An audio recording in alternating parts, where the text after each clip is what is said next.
Welcome back to Dragons and Spaceships. I'm your host, Brandi, and today's episode takes us somewhere colder, darker, and far more dangerous than our recent reads.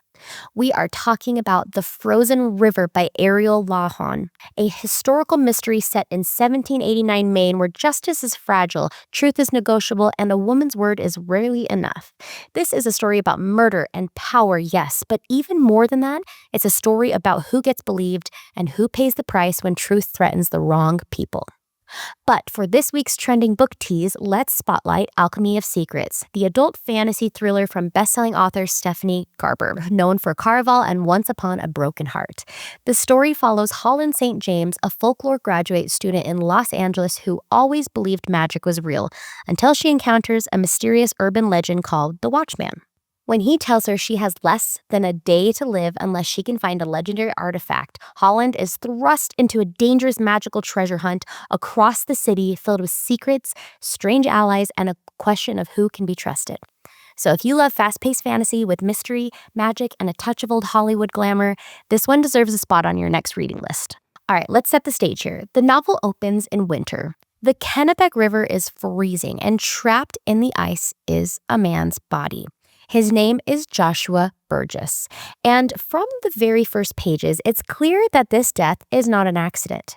Enter Martha Ballard, a midwife in the small town of Hallowell, Maine. Martha is not formally educated. She doesn't hold a degree, but she has delivered hundreds of babies, recorded every birth and death in her journal, and understands bodies, especially women's bodies, better than anyone in town. When Martha examines the corpse, she determines that Burgess was hanged, even though no rope was found. And that conclusion immediately puts her at odds with the men in power, because Burgess wasn't just anyone. He had recently been accused of rape alongside a wealthy and influential judge named Joseph North. And in this town, truth is dangerous when it threatens the wrong man. Martha Ballard is the heart of this novel. She is competent, stubborn, sharp-tongued, and deeply committed to doing what she believes is right, even when it costs her. Martha lives in a world shaped by Puritan shame culture where women are expected to be silent, obedient, and grateful for whatever protection men choose to offer. But Martha does not play that role. She speaks up in court, she keeps meticulous records, and she refuses to soften her medical findings to make powerful men feel more comfortable. Opposite her stands Joseph North, a respected colonel, judge, and predator protected by status and fear. What makes the story so tense is that Martha isn't just chasing justice from the outside, she is embedded in this community. Her family, her children, and her livelihood are all vulnerable, and every step she takes toward the truth puts them at risk. At its core, The Frozen River is about how justice is performed, not practiced. Courtrooms become spectacles, reputation outweighs evidence, and women are punished for speaking about violence done to them. Lawhon explores how sexual assault is treated not as crime against women, but as a threat to male order and public reputation. The novel also draws a powerful line between knowledge and authority. Martha knows the truth, but knowledge without institutional power is treated as inconvenience or insubordination. The story asks uncomfortable questions. Who decides what counts as evidence? Who benefits when truth is buried? And how often has history been shaped by women who were right but ignored? Ariel Lawhon's writing is immersive without being indulgent. The cold is constant, the danger is quiet but ever present, and the violence, when it appears, is never sensationalized. Lawhon writes bodies with clinical clarity, which makes sense for a story centered on a midwife. But she also writes fear, rage, and moral exhaustion with remarkable restraint.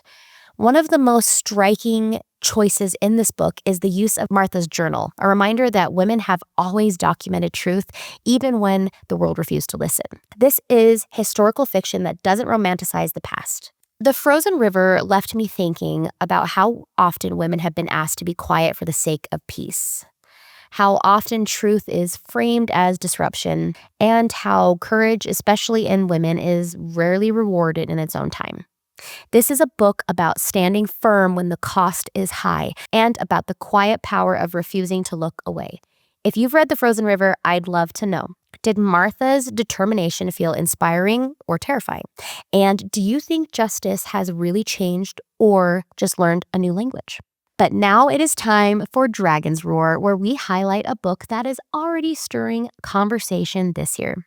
Half His Age by Jeanette McCurdy will be released on January 20th, 2026, and it makes McCurdy's first novel of fiction following her best-selling memoir, I'm Glad My Mom Died, which we covered here on the podcast. This new book is described as perceptive, funny, and keenly poignant. A character study centered on Waldo, a 17-year-old girl navigating desire, loneliness, power dynamics, sexuality, class, and the ways we try to be seen and loved in a world that often overlooks us. At its core, the story follows Waldo's intense and complicated attraction to her creative writing teacher, a relationship that drives both intrigue and discomfort, and that has already sparked debate online about its themes and portrayal.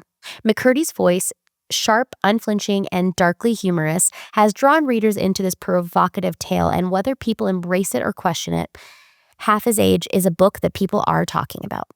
We've previously discussed I'm Glad My Mom Died on here. Now I want to ask you, should we do a full episode on Half His Age too? Tell me what you think and we'll read it.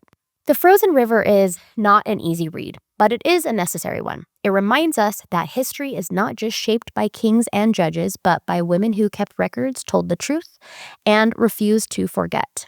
So thank you for spending this time with me on Dragons and Spaceships. If this episode resonated with you, consider sharing it with someone who loves historical fiction, that asks hard questions, and doesn't flinch from answers. Until next time, keep reading, keep dreaming, and as always, may your TBR pile never stop growing.